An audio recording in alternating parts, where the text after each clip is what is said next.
Does supporting pro-black statement make one a racist? Well, if the First National Bank is to be believed, the answer is yes. ANN7 has in its possession the charge sheet against one of the 4 FNB employees who was sacked last year for their political comments.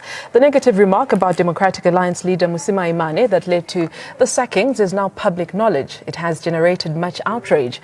And now, in yet another shocker, documents reveal that Masimula was accused of being racist on the basis of a mail where he used a phrase that is coined by Steve Biko.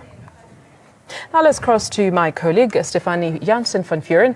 She'll explain why the FNB staff members were fired. Let's take a look at the charges. So here are the main charges against Masimula and the portions from which on the mails on which they are based. The first charge states indicating that FNB indulges in exploitation. Well, the parts in the letter is that this charge pertains to is that he wrote, can't keep waiting while the banks are busy exploiting us.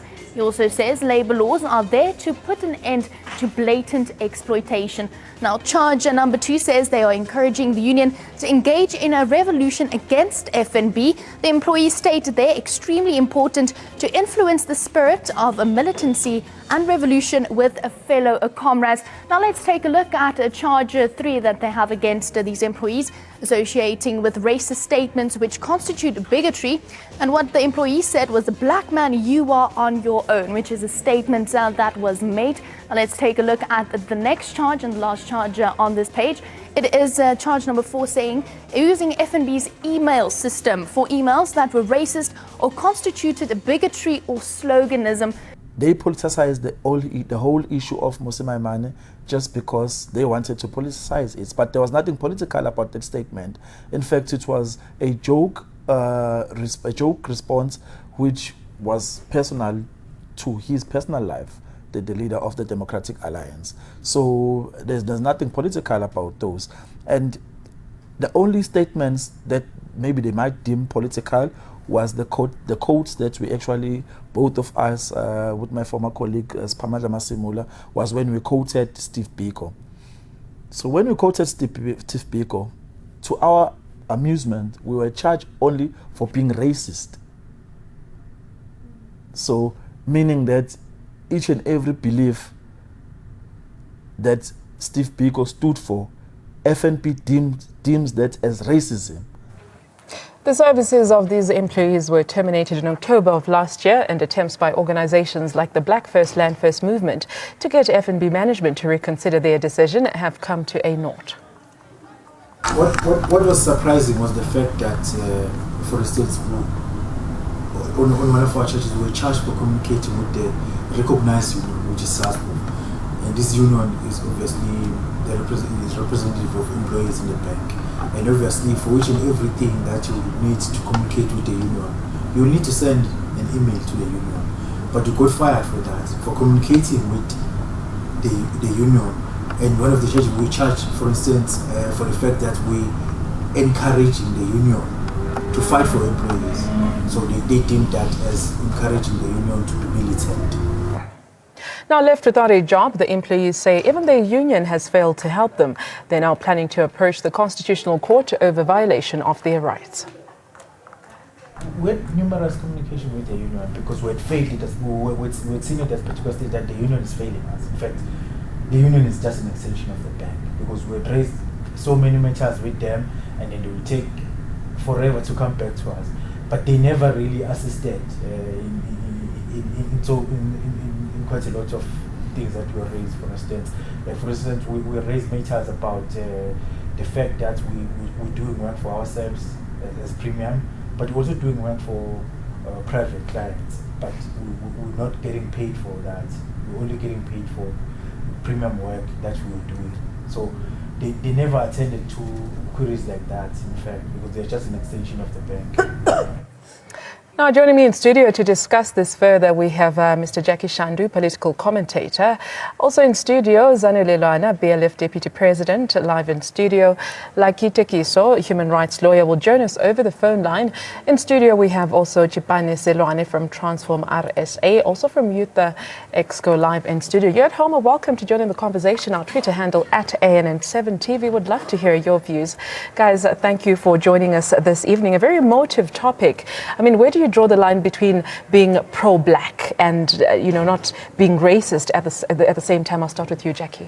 Well, especially in a work of employment where there's different races, different cultures, that are put in place in one place.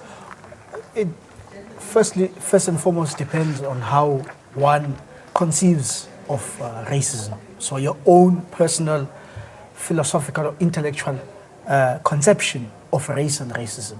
I will tell you from our tradition, which is the black consciousness tradition, we argue through Biko very compellingly that we can't be racist as black people because racism implies power, right? So we say whites are racist because they are able to impose reality on black people. They are able to determine where we live, what we eat, what we earn, what kind of opportunities we have access to, and so on and so forth. That is our history of centuries of white domination in this country. Through colonialism and apartheid. And post-1994, post-apartheid in words, but it's apartheid in another form because black people remain by and large excluded, they remain exploited, they remain marginalized. Now, this is what white South Africa refuses to deal with, to accept that white wealth in South Africa is ill-gotten, right? It is as a result of exploitation of black bodies and minds, and that has produced this wealth. The wealth that white South Africa still refuses to share with black South Africa. You have a lot of anger. Black workers, black students, everywhere we go. Steve Biko even makes this point that we smile in the faces of white people, but we curse them in the trains to or from work because of the conditions that they subject us to. This is what the FNB is going through. Yeah, and speaking of Steve Biko, one of the employees that was sacked actually got into a lot of trouble for using one of Steve Biko's quotes about saying, black man, you are alone. Zanele, is there a time and place for addressing some of these issues of inequality or being disenfranchised as black people, even today after democracy? I don't think we should confine the discussion within the walls of what it means to be in a workplace, because the decision to fire the workers is politically motivated. The decision is supported by the environment of, for example, the CEO of FNB, who is a known regime change agent, who has made public comments in calling for the president of the country to step down.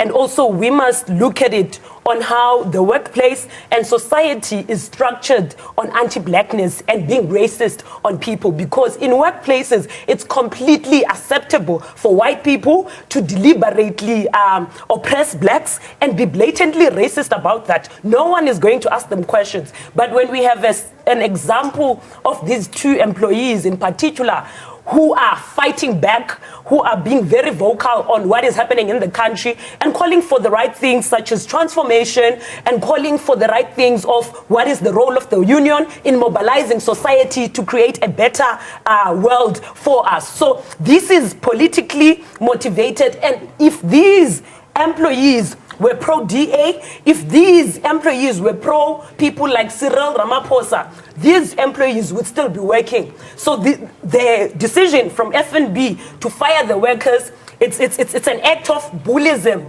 but also is to teach them a lesson to say that we are for the agenda of white monopoly capital, and therefore any dissenting views, we are going to deal with them like they have dealt with in South Africa. What we should be honest about is to ask the question, what has given banking institutions this power to oppress black people without any consequences. And I will tell you that the first thing is land dispossession. So the blacks, we are landless, we are poor, we have to slave for institutions such as FNB so that we can make a living for ourselves. The economy is in the hands of a white racist. And that's one of the issues that was brought about by one of the FNB employees that was fired, because they actually said that, we're having to deal with exploitation of banks. I think they mentioned this in one of their emails.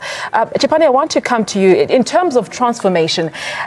Just looking at the charge sheet, and just to remind our viewers, we actually have one of the charge sheets of one of the employees that was fired from FNB. So we're speaking from a point of being informed. They say that you breached the standards, the rules and values of the bank by speaking out. I suppose this is what they're talking about. How far have we come in terms of transformation, even when it comes to the rules of the banks, the way people are treated within an institution of their place of work and the different races, given, the history of our country? Now, it can't be that to call for transformation makes you to be said that you are being racist. It cannot be in 2017 after a struggle where African people were literally killed, were jailed, they were persecuted in the worst ways. And today, when one quotes a national hero, that is Steve Biko, they are said to be racist. And what is the bank doing entering into the political space? Their duty is to be able to ensure that they safeguard the monies of people. Now, when they have made it their personal duty to protect the image of the DA and that of Musi Maimane, by firing these particular people for speaking on transformation, they are overreaching, and that can't be.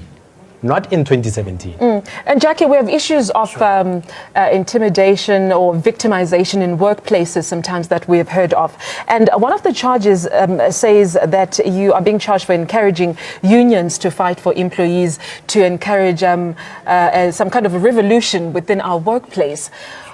What needs to happen for employers to understand that having a union within a workplace is actually a right of an employee, and the rules of engagement between an employee and union and management, and to have those lines really defined to see that this happens in a smooth way, so to speak? Oh, first and foremost, we are speaking about very compromised, very liberal COSATU affiliated unions in South Africa, which is an alliance partner of the ANC.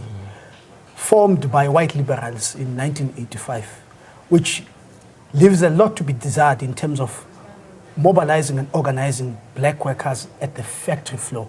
The last real mobilization of black workers happens in the 1920s. A brother called Clemens Kadani. He was a native of Malawi, but as a worker here. And that's the kind of work that we must look into if we want to say there is a representation of workers. First, we must also mention that real workers in South Africa are black, right? The white minority, more often than not, is just a labor aristocracy. You have Marikana that no one has accounted for. So I'm raising these examples to show how liberal, how soft towards capital, more often than not, ANC, COSATU affiliated unions are, because of this unholy alliance between some sections of the ruling party and the ruling class. So you have leaders of unions that are not serving the interest of the workers. And that gives, by the way, arrogance to the management, to bosses within the white capitalist space. Yeah. Because they understand, in fact, they exploit, they even perpetuate this sellout nature of most unions who will always leave workers very exposed, just ravaged by these racist settlers who owns these businesses. This should reiterate, strengthen the call for transformation of this economy, because black people do not necessarily want to work for the white minority. And it's problematic. More often than not, we hear politicians speaking about creating jobs.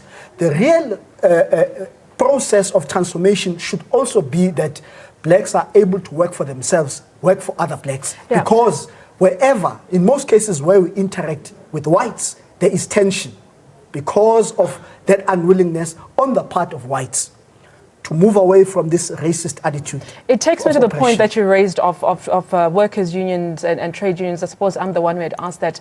Zanele, if these employees were well within their rights to be able to express their views, their concerns, and also bring the workers' union well within their rights according to the Constitution for them to be able to work with that, where are these trade unions? Why are they still fired? Why have they not chipped in to be able to assist them? And it takes me back to the debate we had just a few minutes ago with the Oak Bay case, with the Bank of Baroda, the 7,000 people that are at risk of losing their jobs. Yet we don't hear anything from the trade unions. We don't hear anything from the workers' unions. Case in point, the FNB 4, they're still unemployed. We see BLF you've been trying to fight for them, but really there hasn't been a lot of noise. I think we must make one point clear. There are no unions in South Africa. COSATU, SAFTU, and any other union.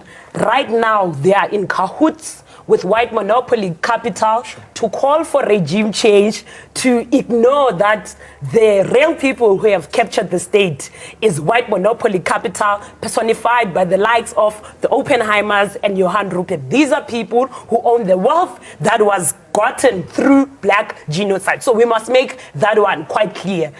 So this also includes the opposition parties, right? Because the opposition parties in this country only come alive when it has to do with the president of the country or anyone who supports land return or radical economic transformation. So we don't have unions in this country. And what this means for black revolutionaries is that we cannot rely on these bodies now to fight and create a more just, equal society. These, I would rather say, we should learn from this to strengthen our call on mobilization, even outside the workspace, to say, as the blacks in this country, even beyond party political lines, we are landless, we are all exploited, and we are all subjects of exploitation of white people. And what it means to be racist in this country is for when black people recognize that we are oppressed, we are landless, and the real perpetrators of this evil reality are white people who are involved in organized crime. If we talk about real criminals, we talk about the First National Bank shareholders that this is public knowledge that they call for regime change. They fund civil organizations and opposition parties to call for the president of this country to go. They also funded the 2015 EFF trip to London. So we have no unions in this country. Unions right now, they are marching on the 27th of September to call for the president of this country to go and to rather redirect our attention. So we must not speak about how Johann Rupert and the family of the Oppenheimers, how people like Christoph Wiese own the means of production in this country, and therefore, because of their influence and how they even own the media houses, they set the agenda in this country, they set what we talk about. So what this means is that we must unite as the black people, organize outside these bodies that have been captured by white monopoly capital. Only through such resolute organization we are going to be able to call for proper justice in this country. Let's get Chipane to join in the conversation. I see you're noting down some points there. Do you share the same sentiments? I mean, it would be a very disturbing thought to think that trade unions and workers' union within this country really do not have the workers' interests at heart. I think we need to look at the banking sector as a whole and look at the amount of influence that the banking sector has over society. With that much capital, you are able literally to have undue influence over what happens within employees, and therefore it is possible to say that those particular banks, or rather unions within the banks, to a certain extent, some of the members might be under the undue influence of these particular shareholders of the banks. When you look at what's happened over the past year, looking at what the banks did, or in terms of the manipulation of the rand and colluding to ensure that the rand is not its actual value, you start to realize that their influence is much bigger than what we see. And therefore, when these four workers come out and say, but there is an element of discrimination they are fighting a very big war. They are fighting a very big beast. You've got 4 major banks in the country who own over 80% of the market, and therefore it is very difficult to fight against such a monopolistic type of competition within the... And yet the FNB4 want to fight. What recourse can they take, Jackie? What can they do going forward if they're fighting this huge animal that has all this money, and when you have money, you have power, ultimately? You know, it requires some sort of political awakening on the part of black people in their country. They are not going through what they are going through because they work for a bank. You know, farm workers have it just as bad. You know, construction workers, security guards, black communities in the ghettos, in the townships, in the rural areas. We need to awaken our level of consciousness to a point that we accept and understand that what we go through because of the color of our skin. Fees must fall is another example. Those are not workers, those are black students who some of them have to sleep in toilets, you know, and are subjected to all sorts of manner of harassment and violence within a tertiary institution in this country. So the moment we go, and I mean, we see this. Some people would like to say we have formed a body to represent black lawyers, we have formed a body to represent black managers, to represent black doctors, black engineers, and they miss a fundamental reality that the common denominator is black. Black this, black that, but your situation, your reality is dictated to you by the white minority, which results, I mean, this brother raises a very valid point. For instance, parties like the EFF were formed on the basis to break up these monopoly industries. You go to construction, there's a big 4, big 5. You go to audit, KPMG, Ernst & Young, Deloitte, PwC, big 4. Banks, everywhere you go. So you have a clique of white settler colonials in this country who command 90% of each and every industry. And that gives them all that power to say, we will do whatever we like. We don't care what you do. Even if you take us to court, we have unlimited resources. Now, these are just 4 poor black. And we must say, this is an indictment on the ruling party and the black opposition. These sacked workers find themselves completely stranded. We have not seen one statement from the ANC, from the EFF, from UDM COPE, what have you, to say, we see this for what it is. This is white, racist monopoly capital wanting to put black workers in their place, and we condemn it. Yeah. Nothing is done. Jackie says there has to be political will if there's going to be this transformation that we need to see within corporate SA, and ultimately the FNB4 are just an example of, you know, a lot of these cases that we see in South Africa. Is there political will? We should organize towards a united voice that represents our needs and where we want to be as the black majority in this country. And the first thing we need to do, I'm just trying to think practically about this, we need a total dismantling of white monopoly capital. So what this means is that all industries that are in the hands of the likes of Johan Rupert, Oppenheimer, people like Christoph Visi, we must take from them.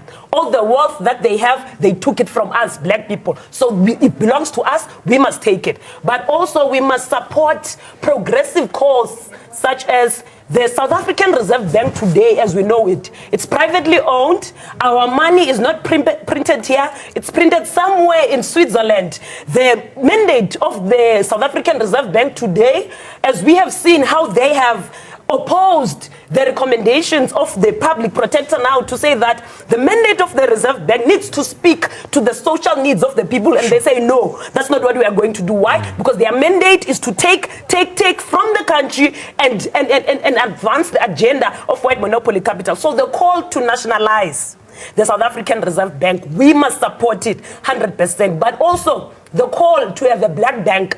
That's why FNB, Nedbank, all these banks can do as they please, because they know also they've captured the national treasury.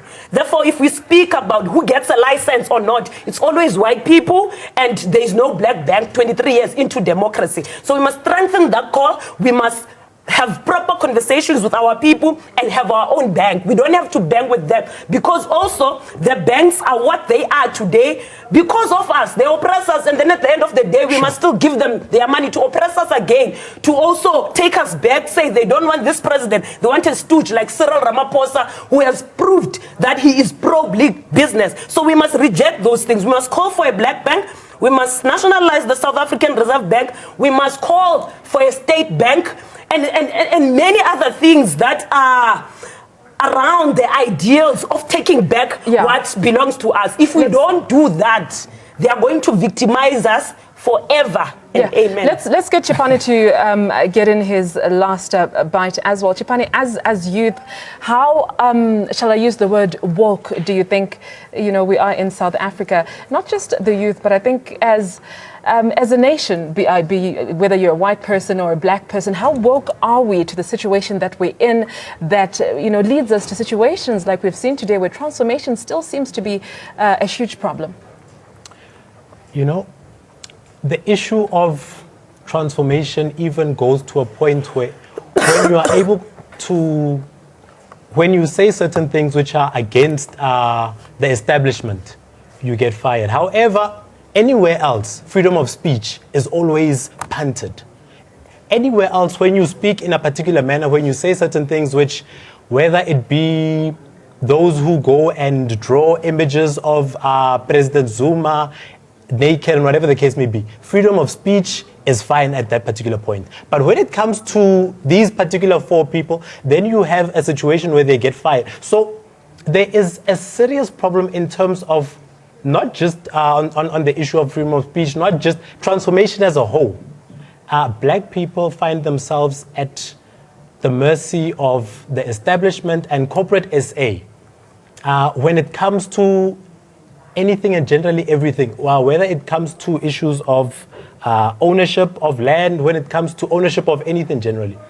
So what needs to happen is that people need to start to become conscious of the fact that unless you own and unless you start to protect your own, tomorrow this might be you.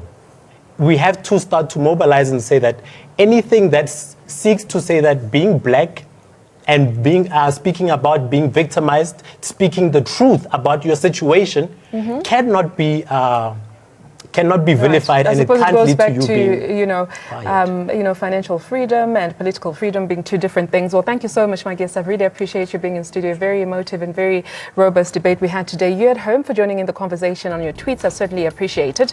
Once again, this is ANN7 Prime. Do stay with us. We'll be back in a moment.